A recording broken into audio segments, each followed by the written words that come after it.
Ito ang libro ni Nostradamus. Kilala si Nostradamus dahil sa mga nakakakilabot nitong mga prediksyon o vision sa hinaharap na minsan pa ang mga ito ay nagkakatotoo. Ayon sa mga nag-aaral dito, ang libro ni Nostradamus ay naglalaman ng iba't ibang tema. Isa na dito ang prediksyon o vision, mga patungkol sa giyera, kalamidad, labanan sa politika at relihiyon. Naglalaman din ito ng iba't ibang mga salaysay patungkol sa kalawakan. Ang mga nakasulat dito ay nahahati sa iba't ibang lingwahe, katulad ng Latin, French at Greek. Ang libro ng Nostradamus ay hanggang sa ngayon ay patuloy pa rin itong pinag-aaralan at talagang nakakakilabot ang mga nakasaad dito. Lalo na't mayroong mga bagay na nangyayari sa ating mundo na nakasulat sa libro Nostradamus. Bago tayo magpatuloy sa ating topic ngayon na aking pinamagatang ang pinakamisteryosong libro o manuscript sa buong mundo, ay huwag kalimutan mag-like, mag-share at mag-subscribe para hindi ka mahuli sa mga bago kong uploads.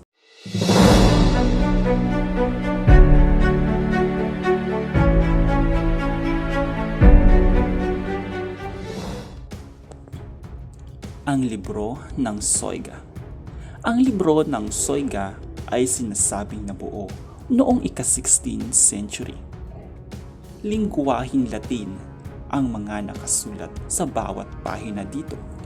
Sinasabing ang aklat na ito ay naglalaman ng 200 na pahina at ang mga nilalaman nito ay patungkol sa mga ritual, orasyon, astrology, at demonology. Ito ay orihinal na pagmamay-ari ng Elizabethan scholar na si John Dee. Nang namatay si John Dee, ang aklat ng Soyga ay misteryosong nawala. Hanggang noong 1994, ang aklat ng Soyga ay natagpuan. Ang isang bahagi ng librong ito ay natagpuan sa British Library at ang isa naman sa Bodleian Library.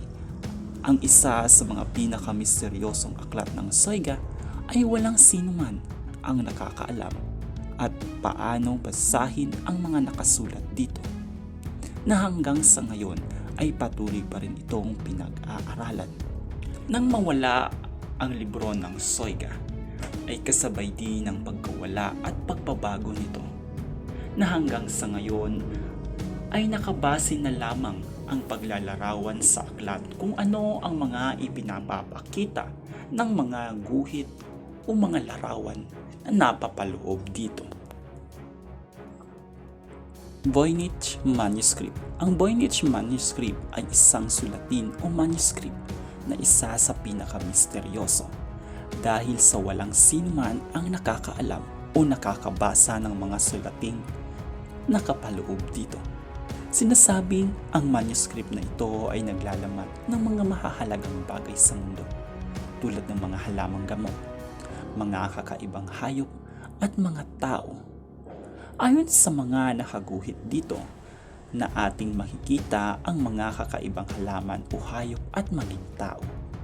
Kahit ang mga mananaliksik ay hindi rin matukoy kung ano at para saan talaga ang manuscript na ito at ano ang ginagampanan nito noong mga sinaunang panahon. Dahil dito ay marami mga teorya ang nabuo patungkol sa manuscript na ito. Mayroong mga nagsasabi na ito ay ginawa ng mga tao o ng mga sinaunang tao na namuhay sa ating mundo, at mayroong din mga nagsasabi na ito ay ginawa at pinagkaloob sa mga tao ng mga aliens. Book of Sky. Ito ay ginawa ng isang kilalang artist at manunulat na Chinese na si Zhu Bing noong 20th century. Naging tanyag at kilala ng mga tao dahil sa mga mahalagang impormasyong di umano ang napapaloob dito. Dahil ayon sa pag-aaral, ang Book of Sky ay naglalaman ng mga sulatin patungkol sa mga Chinese society, paraan ng pamumuhay at paraan ng kanilang kultura. Ang librong ito ay sinasabing isa sa mga pinaka-importanting aklat ng mga sinaunang Chinese na namuhay sa kasaysayan. Isa ito sa mahahalagang mga bagay na kanilang pinahahalagahan. At mapahanggang sa ngayon, ang librong ito ay nanatili pa rin isang misteryoso at patuloy pa rin ito pinag-aaralan ng mga sayantipiko. Reflay Scroll. Ang Reflay Scroll ay isang aklat o manuscript na nagmula pa noong ika-15th century na sinasabing ito ay pagmamay-ari at ginawa ni George Reflay na isang English alchemist at scholar. Ito ay naglalaman ng iba't ibang sulatin, simbolo at illustration o mga drawing na nakasaad dito. Karaniwang makikita natin dito ang mga nakaguhit dito na kung gaano kahalaga ang pagiging isang alchemist, alchemist tradition o mythical creature, abstract, geometric shape. Sa ngayon, ang Reflay Scroll o manuscript ay atin pa rin makikita sa Oxford University. Ang Pulang Aklat. Ang Pulang Aklat o The Red Book o mas kilala rin sa tawag na Liber Novus na isinulat ni Carl Jung na isang psychiatrist. Ang libro ay naglalaman ng mga naging karanasan ni John sa kanyang buhay sa pagitan ng 1913 hanggang 1916 kung saan siya ay dumaan sa malalim na krisis at hamon sa kanyang buhay. Ito ay naglalaman rin ng mga imahe o vision ni Carl na nakakatulong di umano sa kanyang pagiging psychiatrist.